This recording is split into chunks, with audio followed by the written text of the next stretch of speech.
No one thought it would happen. I was very doubtful about it. I'm like, nah, not with this corporation. It's been a fight for so long. Nobody believed it until we actually got it. It gives me goals and hope. Allows me to dream. I'm gonna cry. I think I was in shock because, waited and waited and waited to get to pay equity. It was as if our team had just won the Stanley Cup. We were really excited. I believe there was some weeping done in my house that day.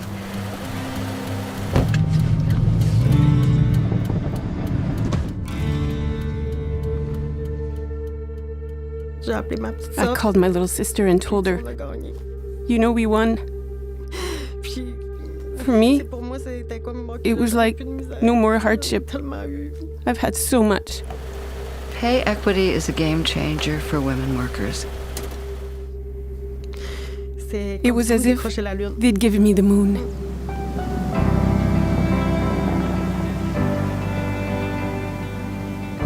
I can pay my bills, take care of my family. Hey, I'm happy for this job. Mrs. Post Lady, enjoying her job today.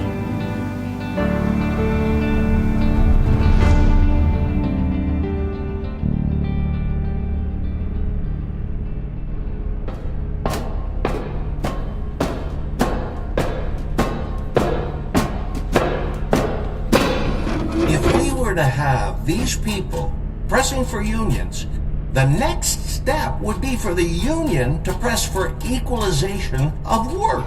We want equal pay for work of equal value.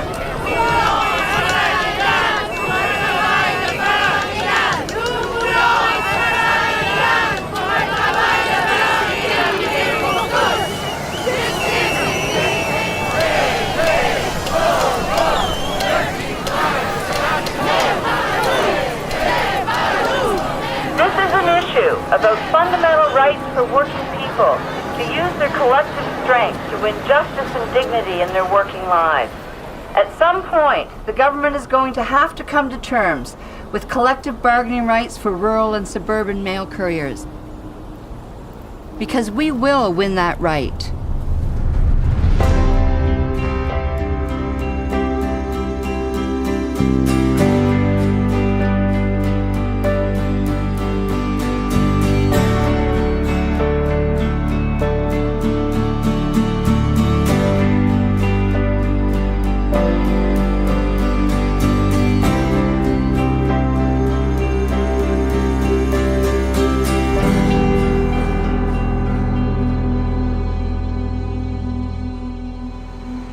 You had to bid on your contract, figure out what it would cost you to run it, and put your bid in.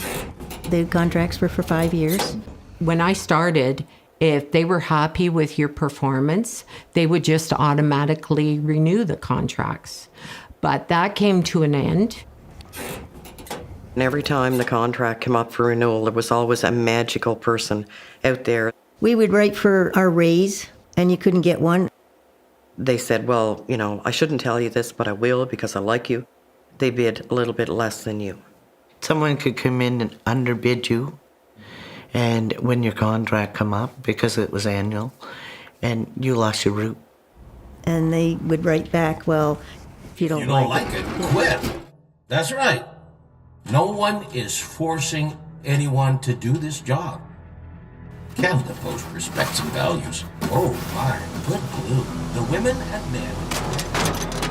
There was always someone else who was going to underbid you, so you took less money, even though you were doing this job to support a family. I was at the time. And I was a single mom, raising 2 children. Delivering the mail is in my blood. My mom was doing it. My grandparents had done it. And it was just a way of life for me. Yeah, they were getting cheap labor, very cheap labor. We were working for basically nothing, and they didn't care. There's absolutely no difference between what I do as a rural route mail carrier and what a mail carrier does. The only difference is that we do not get any benefits They have their drug plans, they have their holidays, they have their bereavement, they have their sick days, they have just about all that stuff. We don't have any. It's really hard to see that there are people who have good working conditions when you have no rights. We were deemed to be contractors. Yeah, self-employed. Because I didn't have the right to unemployment or workers' comp, I didn't have the right to anything.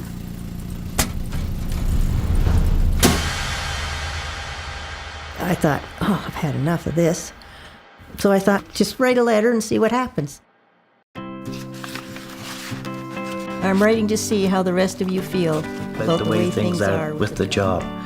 I've been a rural route contractor for over 12 years, and each year I grow a little more discontent. And then I started to get replies. We decided to have a meeting. That's how we got started.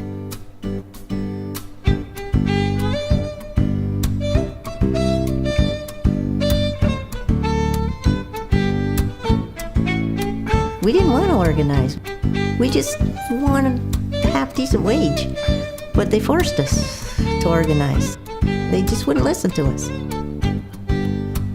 I was at the point where there was no benefits, the pay was not great. I thought, you know what, I'm gonna fight for a union.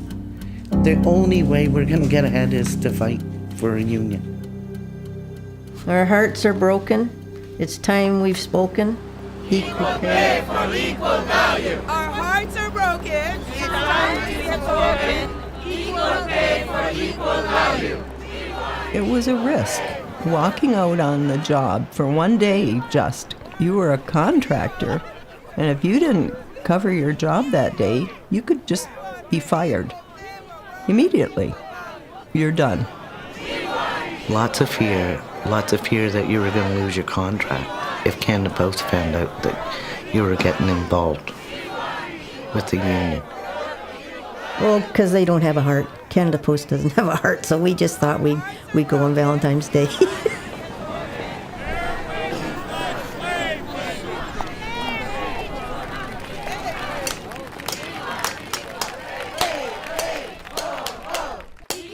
We were celebrating. There's Charlie McGuire. He believed in us, and we believed in our cause. I believe that he should be treated fairly. They made us employees of Canada Post. Canada Post was not very happy. The decision of the Labour Board undermines the whole nature of using competitive forces in the marketplace to get the best service at the best prices.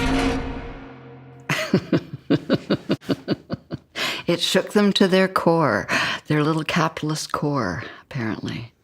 And it ended up, we were only employees for a few days. You want to mess with me, do you?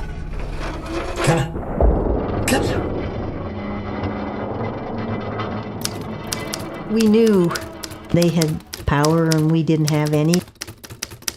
We were relying on justice and it let us down. Then they started to really push us with these super boxes, closing of the post offices, and they were really pushing us tough then. Mulroney was privatizing everything that moved, and we got plain brown envelopes with Canada Post secret plans that talked about how many post offices they were going to close.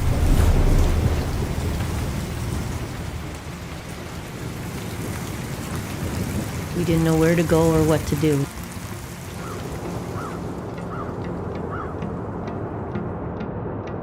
We were just so afraid of losing our job. You went to work whether you were sick or half dead. They had absolutely no protection. They had to bid lower and lower every year. Every time their tenders came up, they earned less money. I got Bell's palsy, and I had to still show up at work. My face was twisted, my eyes couldn't close, but I still had to come to work. You didn't make enough money to have someone employed as a backup. I can remember sorting mail and go out to the parking lot and lay in the back of my car, go in and sort more mail.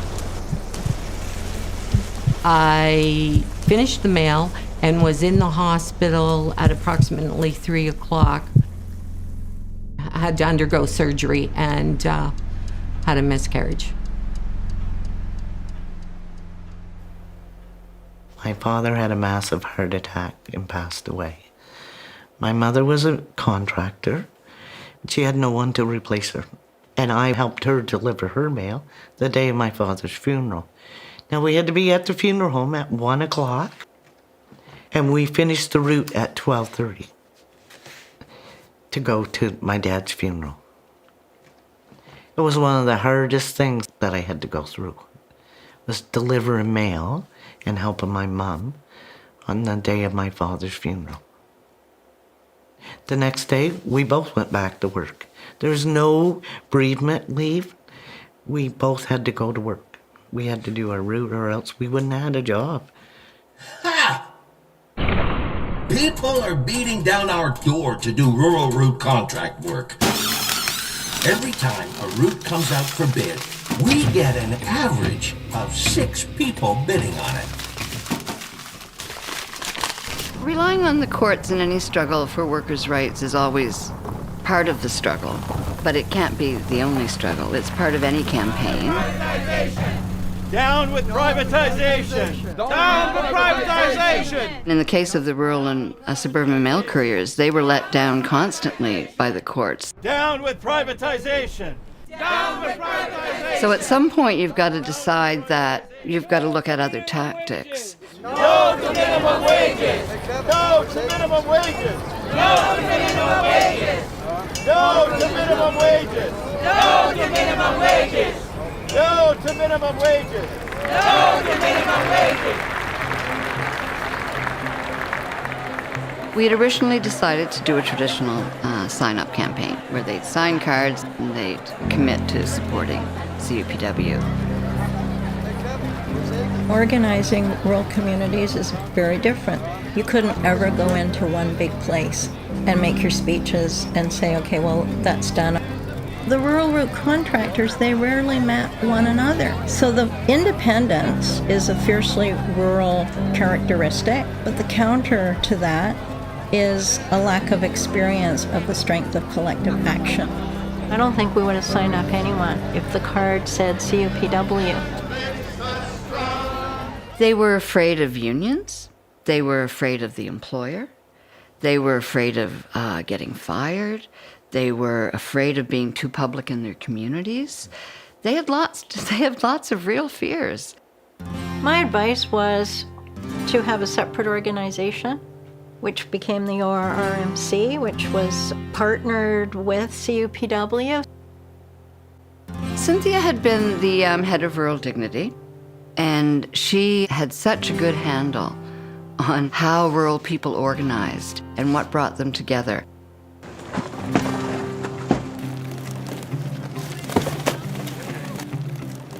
I went to the National Executive Board with the plan that we had worked out.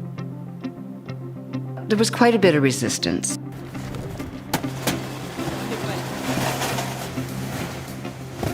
It was sort of like, if they're not prepared to sign a union card, are they prepared to fight?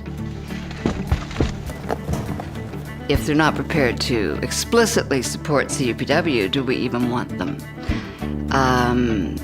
What if we spend all this time and money and they decide to go to another union? Yes, it was a huge risk. It wasn't like anything that either CUPW or any other union would do, because the traditional way is signing up into your union.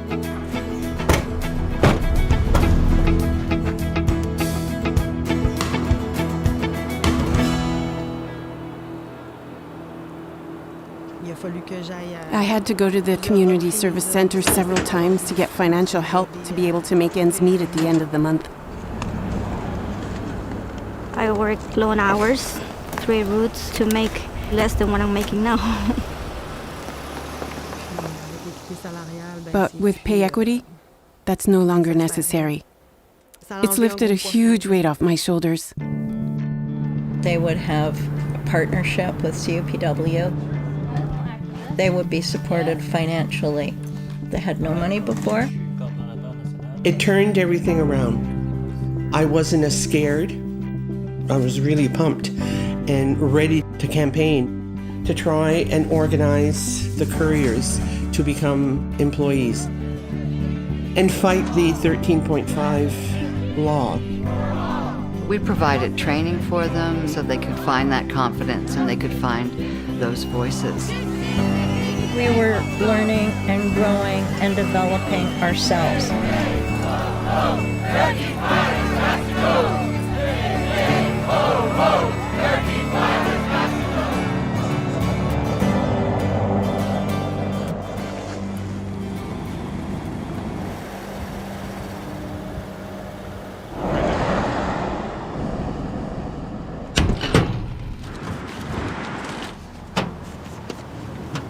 CUPW was trying to find this balance in providing as much support as we could to the campaign, but not just running with it ourselves.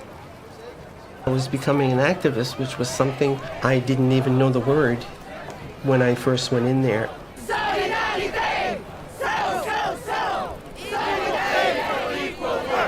I realized that it wasn't all that bad to be an activist.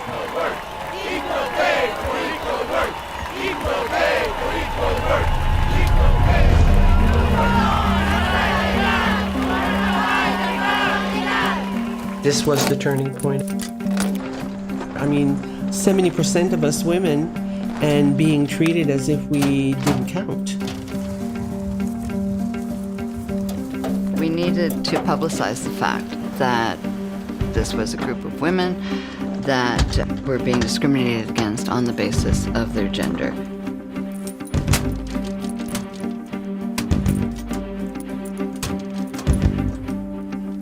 And then we went to the Persons Monument on Parliament Hill with our hats.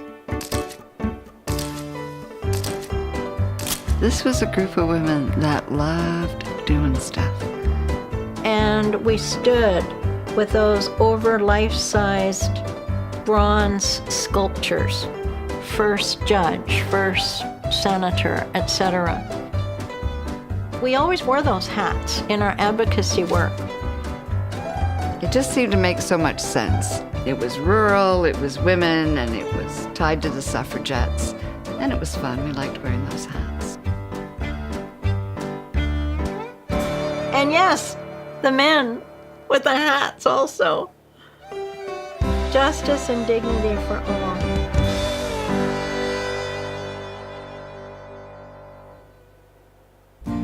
And they guided us through everything, brought us in to do the lobbying.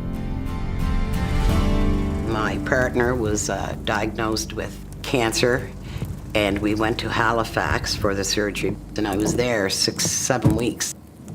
If this had happened even 2 years before, we would not have been able to financially endure the burden. There's no more stress with respect to where is next month's mortgage gonna come out from, or do we have money for food? Is everything gonna last? Those benefits made the world's bit of difference.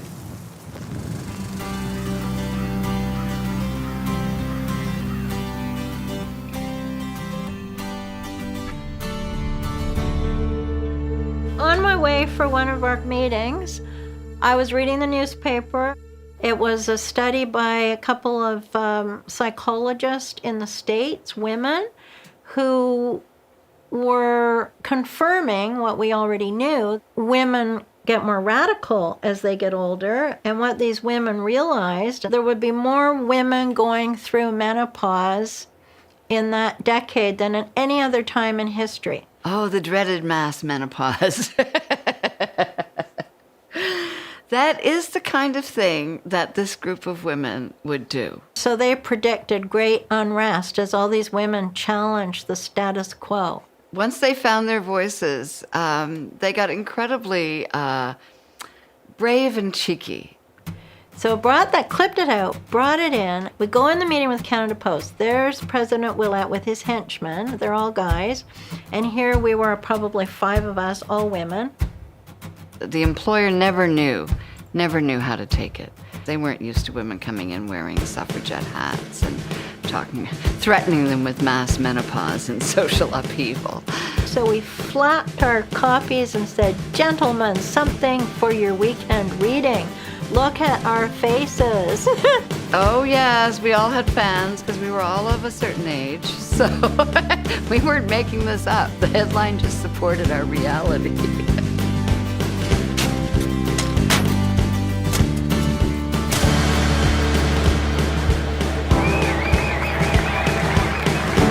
We did not want to stay as an organization of our own. We didn't want that. We wanted to be a part of the CUPW. You've also given us the space to be who we are. Signing up with the Canadian Union of Postal Workers is by far the best way to achieve our goal. Thank you.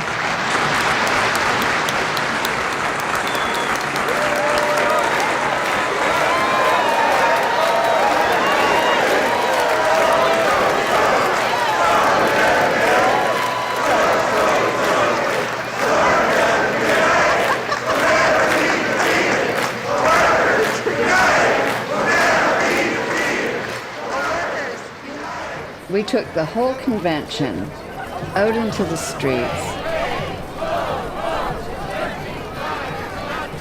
And here we are, being taken seriously by the labor movement, and now our government has to take us seriously.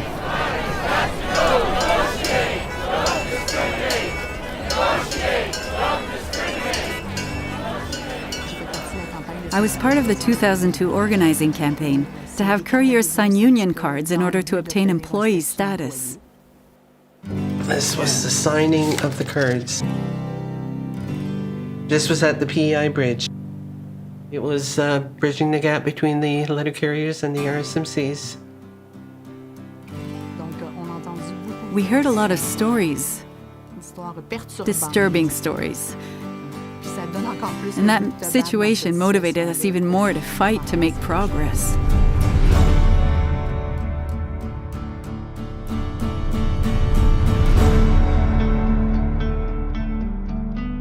This is Alice signing the first collective agreement.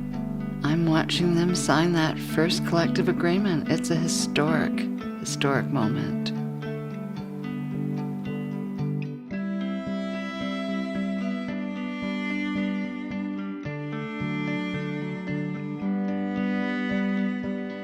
This was to celebrate us being employees. This one here is Sue Eibel from the first organization. We wanted to recognize her.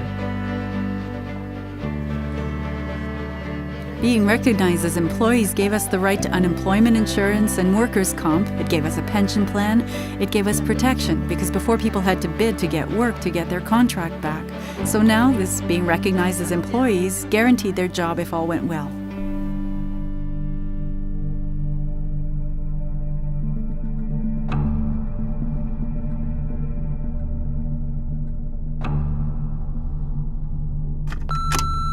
Sellouts. Only thing you assholes are interested in is the RSMC union dues. The corporation's little whores. Sleep tight in that bed you share with management.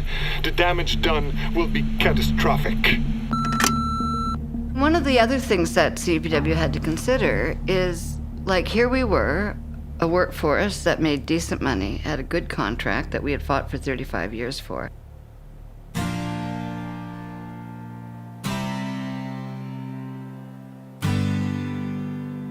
At the same time as there was an entire labor force doing exactly the same work that we were doing at a premium. Like, how long was that going to go on? We had to organize those workers to protect the rights and benefits that our traditional workers had. It's changed for me. I know that I have a living wage or a half-decent wage. Today, I could say to my supervisor, I'm not feeling well. My route will be covered. and I would still get paid. The other thing is peace of mind, that knowing that my pay, I can survive on it. I can survive on my pay now. So over the 8 years of the first collective agreement, we made progress, for sure. We obtained benefits over time, leaves, but we're far from equality and equity. Les facteurs et factrices urbains ont droit à une pause repos de $1,000. Letter carriers receive pay for all hours worked and overtime. A national wage rate. We don't! Letter carriers receive full job security. Minimum weekly hours. Special leave and marriage leave. We don't! We cannot agree to these demands for pay equity. The RSMCs are our competitive advantage. Les facteurs et les factrices ont droit à un régime de soins médicaux complémentaires. Uniforms and glove allowances. Pre-retirement leave. Post-retirement health care benefits. Mais pas nous! Mais pas nous! Mais pas nous! We don't! We don't! We don't! Mais pas nous! Mais pas nous! Mais pas nous!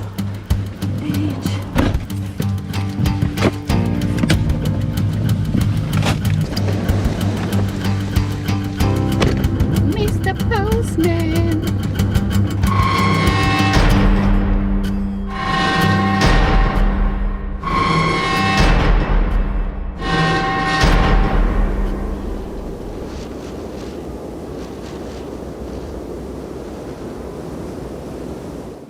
The rural and suburban mail couriers provide Canada Post with a competitive advantage. Equal pay for work of equal value is not our final destination.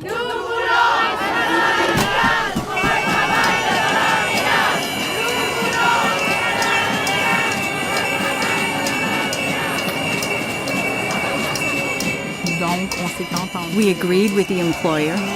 We would study the issue of pay equity to find out if there is really a problem, because Canada Post was saying it wasn't.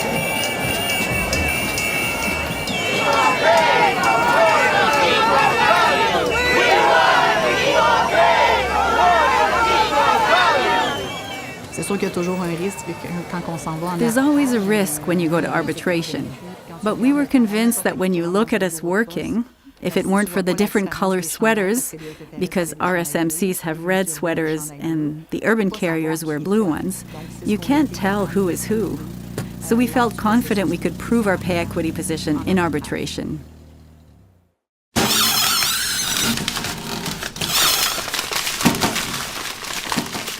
Yes, we've identified a little gap.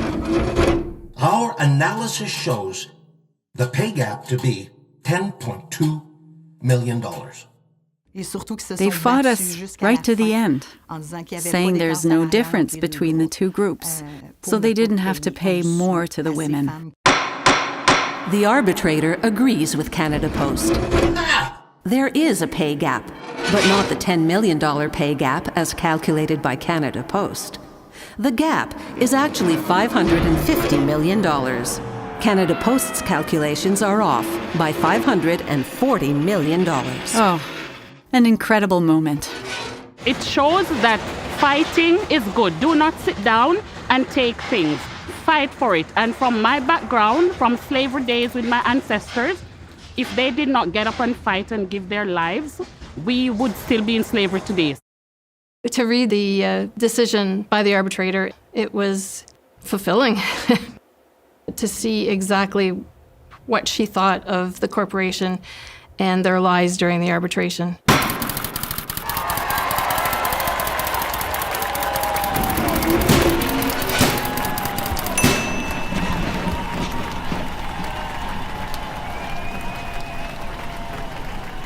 Made you feel like you were actually worth something again.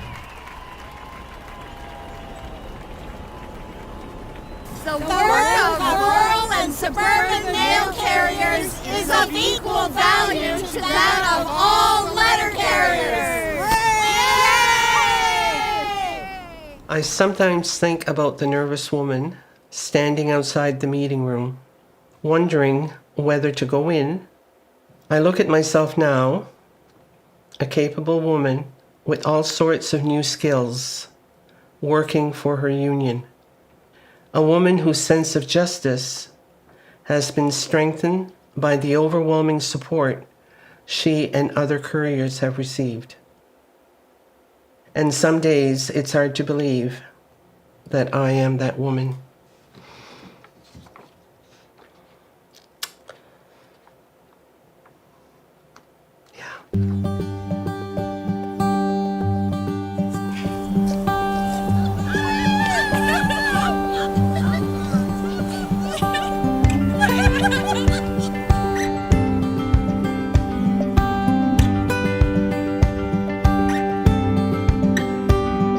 La grande syndicaliste de l'entreprise, elle se méfiait. Ses règles, ses mensonges, elle les connaissait. Les gars, les filles, elle les mobilisait. Quand elle faisait la grève, les salaires augmentaient.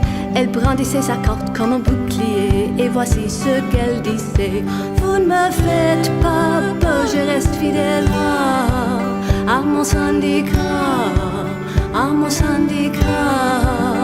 Vous ne me faites pas peur, je reste fidèle à mon syndicat jusqu'à ma mort. Hey, hey, ho, ho, stop, stop, stop, solidarité. Hey, hey, ho, ho, stop, stop, stop, solidarité. This union maid was wise to the tricks of company lies. She couldn't be fooled by the company rules. She'd always organize the guys. She always got her way. When she struck for better pay, she'd use her card like a bodyguard. And this is what she'd say: oh, you can't scare me, I'm sticking to the union. I'm sticking to the union. I'm sticking to the union. Oh, you can't scare me, I'm sticking to the union. I'm sticking to the union till the day I die. Equal pay for equal work. Hey, hey, ho. I'm sticking to the union till the day I die.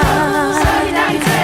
Equal pay for equal work. Hey, hey, ho. Je reste fidèle à mon syndicat.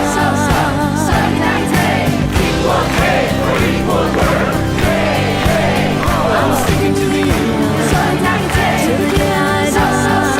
Solidarité. Equal pay for equal work. Hey, hey, ho. I'm sticking to the union, mon syndicat.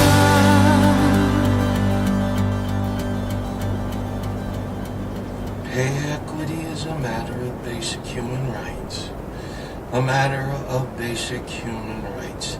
A matter of basic human rights. Fundamental to the values of Canada Post.